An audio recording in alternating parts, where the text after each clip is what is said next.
অর্ধেক লোক হয়তো জানে না ভারতীয় মানে কি। ভারতীয় মানে হচ্ছে the person who pursue light, wisdom and knowledge known as Bharatiya. And what is Sanatan? Sanatan is eternal. So what is Bharatiya Sanatani? Eternally, if a person pursue light, wisdom and knowledge known as Bharatiya Sanatani. তো আমরা এই দেশের আমরা নাগরিক, আমরা এত সহজে নিজেদেরকে ত্যাগ করে দেবো? এই যে হরগোবিন্দ দাসের বউ ওই মাতাকে 10 লক্ষ টাকা ভাতা দেওয়ার বলেছিল, গরিবরা হয়তো 1 লাখ টাকা সারা জীবনে রেখেনি, ওই মাটির বাড়িতে থাকে, তার আত্মসম্মান দেখুন সে 10 লাখ টাকা রিজেক্ট করে দিয়েছে। এরকম আত্মসম্মান প্রত্যেকটা মা বোনদের মধ্যে থাকা উচিত। 1000 টাকার জন্য নিজের ধর্ম বিক্রি করা উচিত না। যে হাতে গরু কাটে সেই হাতে খাবার তোমরা কি করে খাও? বড় বড় বিরিয়ানির যে জায়গাগুলো সেখানে ওরা খাবার বানায়, কিন্তু এই ভেবেছো ওই হাতে ওরা গরু কাটে? কি করে সেই হাতে খাবার আমরা খেতে পারি? যেই হাতে গরু কাটে সেই হাতে আমরা খাবার খেতে পারি না। ছত্রপতি শিবাজী মহারাজ মুঘলদেরকে হারাতে পেরেছিল কারণ ওনার মধ্যে শত্রুবোধ ছিল। আমাদের মধ্যে যতদিন না শত্রুবোধ জাগ্রত হবে হিন্দুরা কোনোদিনও জাগতে পারবে না। আমরা যদি ওরা আমাদেরকে কাফির বলে আমরা ওদেরকে অচ্ছুত কেন বলছি না? আমরা কতদিন এইভাবে ভাইচারা মেনটেন করে আমাদেরকে ভাই বোনকে সবাইকে একটার পর একটা লাশ বেচাবে? আর কত লাশ দেখবো?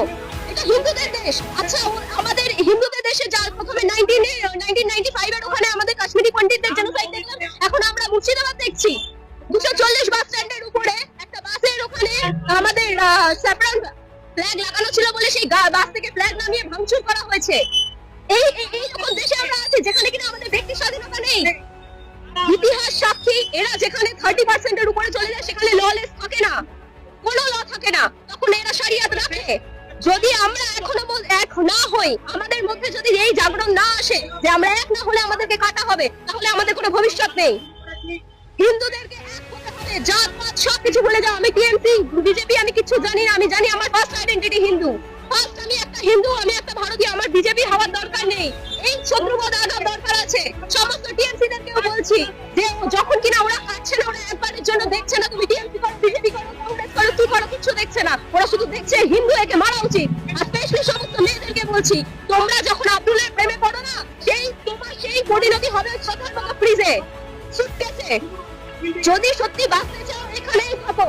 এবং সব মেয়েদেরকে বলছি আত্মরক্ষার্থে সব সময় নিজের কাছে প্রোটেকশন রাখো। কেউ বাঁচাতে আসবে না, পুলিশ কোনোদিনও বাঁচাতে আসবে না। আমাদের প্রোটেকশন আমাদেরকে করতে হবে। মা দুর্গার এটা হচ্ছে জমি, এখানে মা দুর্গাকে আমরা সব থেকে বেশি পুজো করি। সেই মা দুর্গার জমিতে হিন্দুদেরকে কাটা হচ্ছে। সমস্ত মেয়েদেরকে বলছি, সমস্ত মেয়েদের কাছে হাতিয়ার রাখা উচিত নিজেকে প্রোটেক্ট করার জন্য। এরা কিন্তু দেখে না, এদের প্রথম টার্গেট আমাদের মেয়েরা, যারা কিনা ক্লাস ওই স্কুলে যখন কিনা ওই 10-12 পড়ছে সেই মেয়েগুলো হচ্ছে মেইন টার্গেট। এরা আমাদের মেয়েদেরকে টার্গেট করছে যাতে কিনা আমাদের মেয়েদেরকে দিয়ে ব্রিডিং করিয়ে তারপরে কিনা এদের পপুলেশন বাড়ানো যায়।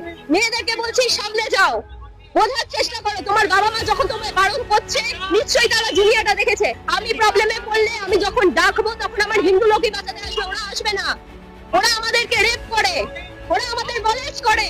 আমরা কবে শত্রুবোধ আমাদের মধ্যে হবে? ইতিহাস সাক্ষী যখন যখন ওরা মেজরিটিতে আসে তখন তখন আমাদের এখানে যুদ্ধ বাঁধে। আর সেই যুদ্ধ যদি হাঁটাতে হয় সবার আগে সমস্ত মেয়েদেরকে বলছি অস্ত্র তোলো হাতে। তাই ওদের যেমন একটা হালাল ইকোনমি আছে, আমাদের নিজস্ব হিন্দু সার্বিক ইকোনমি বানানো উচিত। আমার মনে হয় যখন কিনা আমরা দেখতে পাচ্ছি যে ওরা আমাদেরকে পুরোপুরি কাফির বলে আমাদেরকে ত্যাগ করেছে, আমাদের অচ্ছুত বলে ওদের ত্যাগ করা উচিত। হালাল ইকোনমি হলে সার্বিক ইকোনমি হওয়ার দরকার আছে। হিন্দু দোকান থেকে কেন? আর যদি কেউ ভাবে না যে এখানে বিজেপি টিএমসি হচ্ছে, এখানে বিজেপি টিএমসি হচ্ছে না, এখানে হিন্দু হচ্ছে, কারণ হিন্দু না থাকলে এই দেশ বাঁচবে না।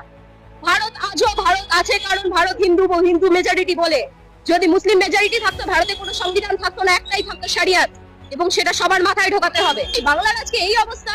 দুর্গাপূজাতে ওই এরিয়া দিয়ে যাওয়া যাবে না কারণ প্রবলেমেটিক এরিয়া, ওইখানে ওই দিক দিয়ে যাওয়া যাবে না কারণ ওখানে প্রবলেম হবে। আমাদের রাজ্যে আমাদের এরকম করে থাকতে হচ্ছে। মেয়েদের সম্মান কোথায় আছে? যে রাজ্যে কিনা একজন মহিলা মুখ্যমন্ত্রী, আমি চাই ওনাকে সাপোর্ট করতে, কিন্তু সাপোর্ট করার মতো একটা কথা বলছে, উনি বলছে গন্ধা ধর্ম, হিন্দু ধর্ম গন্ধা ধর্ম। মেয়েরা কি অস্ত্র তুলতে ভুলে গেছে? আমাদের দেশে প্রিন্সেস ট্রিটমেন্ট ছিল না। আমাদের দেশের রাজকুমারী মানে হচ্ছে তারা শস্ত্রবিদ্যা অস্ত্রবিদ্যা সব জানতো। আমি সমস্ত মেয়েদেরকে বলছি নিজের প্রোটেকশন নিজেদেরকেই করতে হবে। পাওয়ার ইজ পাওয়ার, নিজেদেরকে স্ট্রং বানাও। সব থেকে বড় কথা, আমরা ভাবছি হয়তো আমরা ওদেরকে ভাই বলে যাচ্ছি, কিন্তু আমরা তো ভাই হচ্ছি, ওরা তো আমাদেরকে আর ভাই বলছে না, ওরা তো আমাদেরকে চারাই বানাচ্ছে না। স্পেশালি আমি হিন্দু মেয়েদেরকে বলতে চাই, আমরা আমাদের মধ্যে যে সেকুলারিজম যে এই কথাটা এসছে সেটা 1970 এর পরে যখন কিনা ইন্দিরা গান্ধী ইমার্জেন্সি লাগিয়েছিল তারপরে সেটা সংবিধানে ঢোকানো হয়েছিল। সেকুলারিজম কখনো একতরফা হয় না। সেকুলারিজম শুধুমাত্র হিন্দুরা পালন করতে পারে না। আজকে আমাদের ভারত হচ্ছে একদম নিরপেক্ষ কারণ হচ্ছে হিন্দু মেজরিটি বলে, কিন্তু হিন্দুদেরকে প্রোটেক্ট করা হচ্ছে কি আদেও? সব থেকে বড় কথা, আমাদের এখানকার যারা মেয়েরা আছে, যারা কিনা সবসময় বলে সর্বধর্ম সম্পন্ন, তাদেরকে জিজ্ঞেস করতে চাই, যখন কিনা ওরা 12-14 বছরের ছেলে কিনা মহিলাদেরকে বলছে যে আমাদের সাথে শুতে হবে, তাহলে তোমাদের স্বামী প্রাণ বাঁচবে, তখন দেখছে তো যে এই সেকুলার কিনা। আজকে যারা হিন্দুরা কিনা ভাবছে ওদের পক্ষে কথা বললে ওরা ছেড়ে দেবে, একবার ওরা দেখছে আমাদেরকে যে এরা আমার পক্ষে বলেছে কিনা, শুধু দেখছে এই হিন্দু, এটা মারতে হবে, আমাদেরকে কাফের বলছে। তো আমি একটা জিনিস বুঝি, আমার আইডল ছত্রপতি শিবাজী মহারাজ মুঘলদেরকে হারাতে পেরেছিল কারণ ওনার মধ্যে শত্রুবোধ ছিল। আমাদের মধ্যে যতদিন না শত্রুবোধ জাগ্রত হবে, হিন্দুরা কোনোদিনও জাগতে পারবে না। ওয়াকফের বিরুদ্ধে প্রতিবাদ, ওয়াকফের বিরুদ্ধে প্রতিবাদে আমাকে কেউ লজিক্যালি বোঝাচ্ছে হিন্দুদের উপর অ্যাটাক কেন হয়েছে। এখানে হিন্দুদের কি দোষ? যে কিনা প্রতিমা বানাতো সে হয়তো ওয়াকফ পুরো স্পেলিংটাও জানে না, মানেটাও জানে না, তাকে নির্মম ভাবে হত্যা করা হলো। তো প্রথম কথা, যদি কেউ এই ঘটনাটাকে মন দিয়ে দেখে সেটা বুঝবে সেটা একদিনের প্ল্যানিং না, এটা একটা ছুতো খোঁজা হয়েছিল, একটা ছুতো পেয়ে গেছে, মারা হয়েছে। তো এটা অনেক দিনের প্ল্যানিং, এবং সেটা আমি বলছি না, অনেকেই বলছে।